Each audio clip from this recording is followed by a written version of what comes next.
Happy Republic day.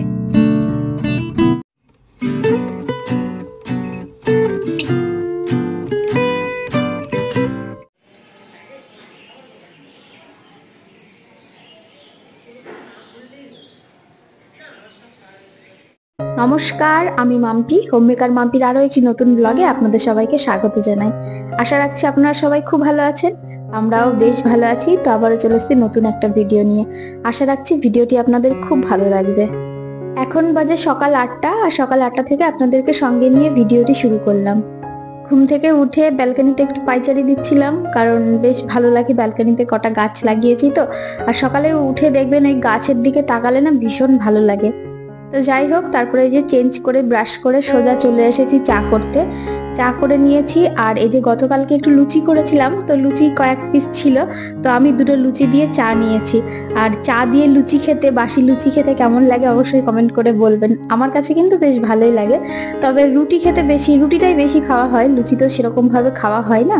তো গতকালকে হঠাৎ করেই লুচি করেছিলাম, তো সেই জন্য ছিল তাই খেলাম। না হলে রুটিটাই করে বেশিরভাগ রেখে দিই সকালে চা দিয়ে খাওয়ার জন্য।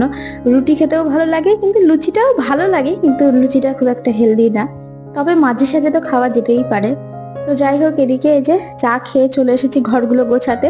তো ঘরগুলোকে খুব ভালো করে গুছিয়ে হালকা পাতলা যে ডাস্টিং এর কাজগুলো থাকে সেগুলোই করে নেব।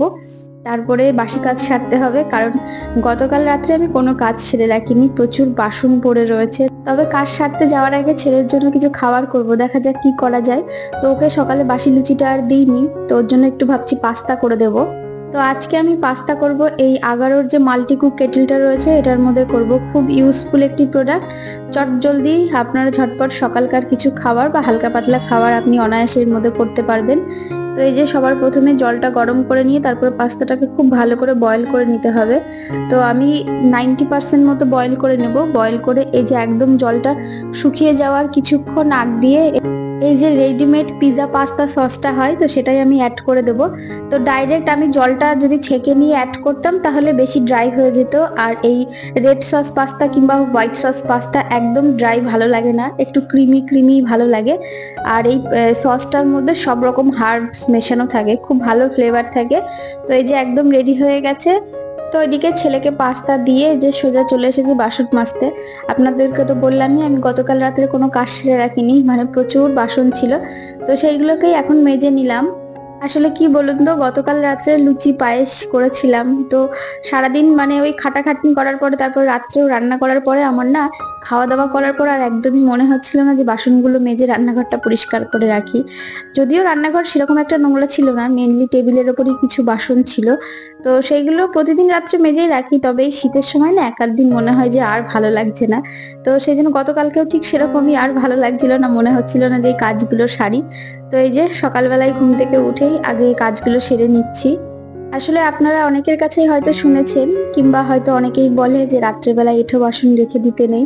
তো আসলে আমিও সেইভাবে রেখে দিই না, অবশ্যই মেজে রাখার একটাই কারণ, এঁঠো বাসন রেখে দিতে নেই কি রাখতে হয় কি হয় না সেটার থেকে আমি সবসময়ের জন্য মনে করি এঁঠো বাসনটা রাখলে কি হয়, সকালবেলাটা না ফ্রেশ কিচেনটা পাওয়া যায় না। ঘুম থেকে উঠে যদি রান্নাঘরে এসে একদম ঝা চকচকে সব বাসন টাসন মাজা বা রান্নাঘরটা পরিষ্কার পরিচ্ছন্ন থাকে না, সেই ক্ষেত্রে না খুব ভালো লাগে, রান্না করতেও ভালো লাগে আর মুডটা ভালো হয়ে যায়।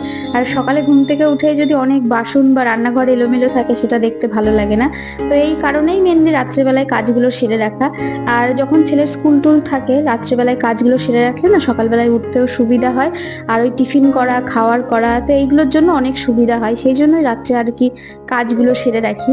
তো অনেকেই তো বলে যে এই বাস্তু দোষ এটা ওটা সেটা, আমি এগুলো অত বেশি গুরুত্ব দিই না। তার কারণ আগেকার দিনে আপনারা যদি খেয়াল করে দেখবেন তাহলে আমাদের যে দিদা ঠাকুমারা রয়েছে, তো তারা কিন্তু ভোরবেলা উঠেই বাসন মাজা ঘর মোছা, তারপর আগেকার দিনে তো উঠোনের সামনে গোবর দিয়ে নেপতো, ওটাকে কি বলে, আমরা তো ন্যাপাই বলি, জানি না অন্য জায়গায় অন্য অন্য ভাষায় বলতে পারে। তো সেটাই আর কি করতো, ভোরবেলা উঠেই সবকিছু করতো, উঠোন ঝাড় দেওয়া, বাসন মাজা, রান্নাঘর পরিষ্কার করা। তো এইগুলো তখন তখন এইসব নিয়ে অত বেশি কেউ মাথা ঘামাতো না। যত বেশি নিত্য নতুন দিন আসছে এখন মানুষ রাত্রে করে রাখে, কারণ এখন সবার বাথরুম ঘরের মধ্যে, সবার বেসিন ঘরের মধ্যে, সিঙ্ক ঘরের মধ্যে, তো রান্নাঘরেই বাসন মাজা হয়, সেজন্য কোনো অসুবিধা হয় না। তবে আগে আগেকার দিনে আমাদের দিদা ঠাকুমাদের কালেরকার কথা বলছি, তখন দেখবেন পায়খানা বাথরুমটা অনেকটা দূরে থাকতো, তারপরে কলপাটটা অনেকটা দূরে থাকতো। তো সেই জন্য তারা রাত্রেবেলায় যে বাসন মাজা বা কোনো কিছু সেই কাজগুলো করতে পারতো না, তো ওরা সেই জন্য সকালবেলাতেই ভোরবেলাতে উঠেই করতো। আসলে মেন ব্যাপারটাই হচ্ছে অভ্যাসের। আমার দিদা ঠাকুমা বা মা মাসিরা এরা সব ভোরবেলায় ঘুম থেকে ওঠে। তো ভোরবেলা ঘুম থেকে ওঠার অভ্যাসটা কিন্তু এখনকার মেয়েদের মধ্যে বা এখনকার জেনারেশনের মধ্যে, আমি নিজের কথাই বলি না কেন, সত্যি বলতে ভোরবেলা উঠতে আমার একটু কষ্টই হয়।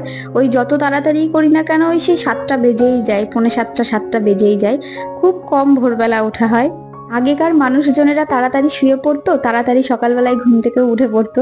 আমরা তো এখন নিশাচর প্রাণী হয়ে গেছি। শোয়ার সময় ফোনটা হাতে নিয়ে শুতে হবে, তারপরে ফোনটা ঘাঁটতে ঘাঁটতে অনেকটা রাত হবে, তারপরে ঘুমাতে হবে। কিন্তু তখন তো মানুষকে ডিস্ট্র্যাক্ট করার মতো এত কিছু ছিল না, শুলেই ঘুমিয়ে পড়তো। আর কাজের প্রেশারটাও বেশি ছিল।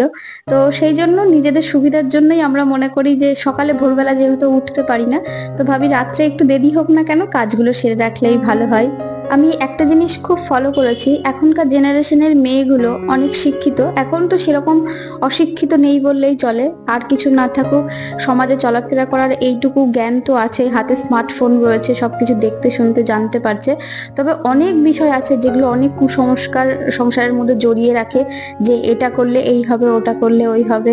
আমার মনে হয় সবকিছু একটু নিজের বোধ জ্ঞান বিচার দিয়ে বিবেচনা করলেই বেশি ভালো হয়। তো সেই কুসংস্কারগুলো মানার কোনো প্রয়োজন নেই, আমি তো মানিই না অন্তত। যাই হোক, এদিকে কথা বলতে বলতে আমার অনেক কাজ সারা হয়ে গেছে। তো এবার যাব স্নান করতে, তারপরে চলুন স্নান করে এসে দেখা হবে। এইমাত্র স্নান করে এলাম, ঘরে সমস্ত কাজ সারা হয়ে গেছে। তো এখন একটু বসে ভিডিও এডিট করব। আর আজকে রান্নার থেকে ছুটি রয়েছে, কারণ বিজয় বলেছে দুপুরে আসার সময় বিরিয়ানি নিয়ে আসবে। তো আজকে রান্নার কোনো চাপ নেই, রান্নার চাপ মুক্ত। আর আজকে হচ্ছে 26শে জানুয়ারি, রিপাবলিক ডে। তো আপনাদের সবাইকে জানাই হ্যাপি রিপাবলিক ডে। তো আবারও দেখাবে নতুন কোনো ভিডিও নিয়ে। ততক্ষণ সুস্থ থাকবেন, ভালো থাকবেন, টাটা।